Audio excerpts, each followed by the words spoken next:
Welcome into another Chat Sports joint preview, not only here at Texans Today, but also with my guy Jackson Durham over at the Chiefs Report. Today we're going to be going over the major injuries, everything you need to know around the Texans and the Chiefs Sunday night football matchup.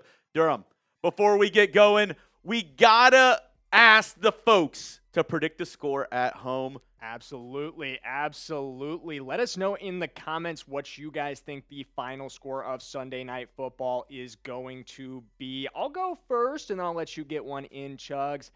I know you're not going to like this. I think we get you guys 28-21 in this. I think it's a close game. I think it's a good game, but I think Kansas City comes out in one they got to have. That's good call, Jackson, but that is wrong, of course. The Texans are going to win this game 27-24. It's going to be a close one. I agree with you on that, Jackson, but I think the Texans are going to pull out this victory and possibly end the Chiefs' playoffs hopes this year. Kind of suspected you would be going in the Texans' direction, but at least we're in the same ballpark on score-wise. So, thinking the same way on that. Let's get into the injury news, though. What's going on for the Texans, or do you want to start with the Chiefs? We can start with the Texans. So, early on Thursday morning, the Texans got a big blow to their defensive line, which is probably good news for the Chiefs with all the injuries that they have. Defensive tackle Tim Settle underwent foot surgery, will miss the remainder of the season. So obviously that is a blow to this Texans defensive tackle room. The best part of this defensive line is the edge group. Obviously, Will Anderson Jr., Danielle Hunter. Will Anderson Jr. also dealing with, some minor injuries. He should be good to go on Sunday Night Football. The other big injury that we all got to watch out for, and, we're filming this Thursday night, and we might have more clarification by the time you're watching this video, but Kamari Lassiter, starting cornerback for the Houston Texans, he hasn't practiced so far up until Thursday with a foot injury, and that will be a big, big loss if he's not able to go up against this Chiefs squad. Obviously, Patrick Mahomes, one of the best to ever do it, and if the Texans are without their second best cornerback in Kamari Lassiter, they're already very thin at the secondary positions, right? The safety, Jaylen Reed, who was starting last week, he's more than likely out this week. He broke a metal plate in his forearm up against the Colts in week 13. But the secondary, the defense, the very, vaunted defense of the Houston Texans has some holes maybe going into Sunday Night Football that maybe the Chiefs can take advantage of. I sure hope so. I think we would be better positioned to do so if we did not have so many injuries of our own. Getting into Kansas City's injury report, the number one most notable one, and I know a lot of the Chiefs fans listening to this are already aware of this. Josh Simmons hit the injured reserve this week with the fractured wrist he suffered last week against the Dallas Cowboys. Enormous loss. That is your starting left tackle out in this game, absolutely. And on the other side of the line, it is pretty likely we're going to be missing Jawaan Taylor as well. So both of the starting tackles, he's out with a tricep injury, or at least doubtful with a tricep injury.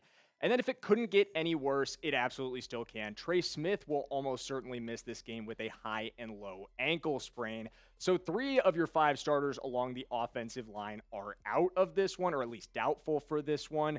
And that just doesn't bode well. Even though the Texans do have some defensive line injuries, as Chugs just discussed, they're still one of the best defensive lines in the entire NFL, one of the best front 7 groups in the entire NFL, and the Chiefs have struggled to protect Patrick Mahomes even when they have been 100% healthy. So coming into a matchup like this with those kind of injuries is absolutely not what you want to have. On the positive end of the injury spectrum, though, for Kansas City, Christian Roland-Wallace and Bryan Cook do seem to be trending back towards playing. Roland-Wallace a little bit more up in the air, but Bryan Cook is off the injury report officially despite suffering that ankle roll last week.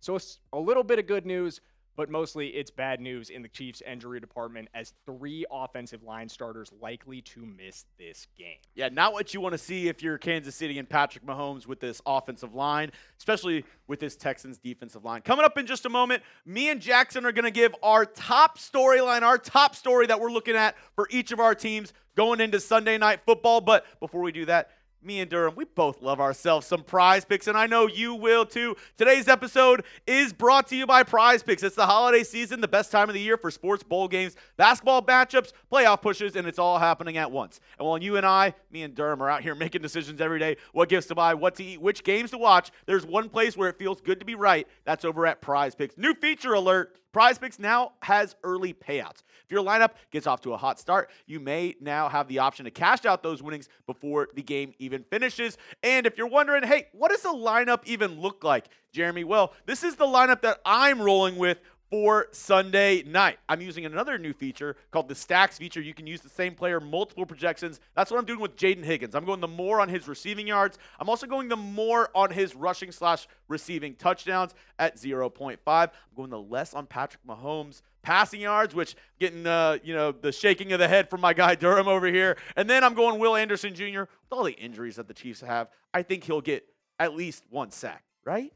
Right? If you want to use my lineup, or if you're a Chiefs fan out there, go ahead and make your own. Do it over at PrizePicks and join the millions of users and sign up for America's #1 fantasy sports app today. Download the PrizePicks app. Use code CLNS to get $50 in lineups after you play your first $5 lineup. That's code CLNS to get $50 in lineups after you play your first $5 lineup. PrizePicks, it's good to be right. And speaking of being right, actually, I'll go second. I'll let the wrong go first. So I'll let Durham tell you what his top storyline, how he thinks the Chiefs can possibly beat the Houston Texans and save what little hope they have left in this season over there in Kansas City. Take it away, Durham. Man, I thought you were being nice to me for a minute there. Absolutely not, though. Okay, number one thing for Kansas City, and it circles back to what we just talked about in the injury report section. Can you protect Patrick Mahomes? Can you stay up or keep him upright in this game? Because like we talked about, this is a Texans defensive line that is top 10 in pretty much every pass rushing statistic. And Will Anderson Jr. is dealing with injuries, but he's still going to be out there. He's still going to be getting after you. And when you think about what the Chiefs offensive line is likely to look like this week, it's not going to be pretty, guys. And this depth chart, we'd actually have to flip it, but Wanya Morris is actually going to, for the first time, start at right tackle, and Jaylen Moore is going to be starting at left tackle. Andy Reid announced that this week, and it's a change that I'm honestly just not down with. It's a change that I think is a little bit bizarre for Kansas City this year. After we've spent most of this season with Moore playing left tackle, I don't understand why you would want to flip it around just because he was solid in that role. I feel very uncomfortable with Patrick Mahomes going out in front of a very unestablished offensive line, a combination we've literally never seen before. And the closest we have seen to it this season was against the Buffalo Bills. And I went back and watched that tape this week. And on just 9 passing snaps, Patrick Mahomes was pressured on 6 of them. 4 of those are on Wanya Morris. He just gets absolutely blown up on almost every rep. So I really think Wanya Morris can win or lose you this game at the end of the day. Can he hold his water against this Texans pass rush? That's what it's going to come down to.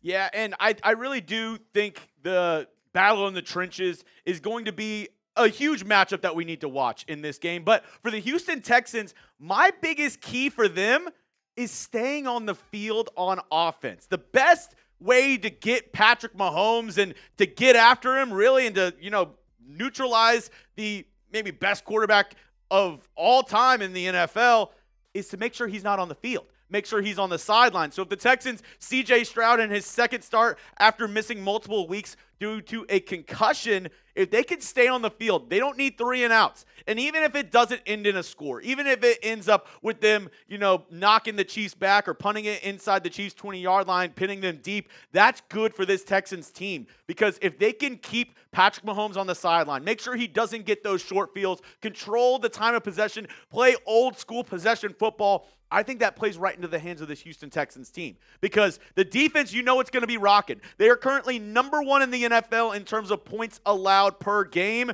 And it doesn't look like they're stopping anytime soon. Will Anderson Jr., Danielle Hunter, you know they're going to pin their ears back. They're going to be ready to get after Patrick Mahomes. If the offense can do its part, make sure the defense has time to rest, be able to be fresh on the sidelines, that will play big for this Texans team to go into Arrowhead and win for the first time up against the Chiefs since 2019. They have been the Achilles heel for this Texans team. They have not been able to get past Patrick Mahomes. And I mean, you go all the way back to that, playoff game where the Texans were up 24-0, and maybe we need to, sacrifice a goat, do something to get rid of the Patrick Mahomes curse over this Texans squad. But I hope it ends this Sunday night when the Texans go into Arrowhead Week 14 and hopefully take down the Kansas City Chiefs. I just cannot agree. I absolutely hope it does not. But I really do agree with your take there that time of possession is going to be important in this game, making the Chiefs come up empty, because that's been an issue for us all season long. Empty red zone possessions, especially in the last few games. I think they had a 1-for-3 outing back against the Dallas Cowboys, and then they were 1-for-6 against the Denver Broncos in the red zone. So definitely something that the Chiefs are susceptible to, falling victim to empty possessions on the opponent's 50.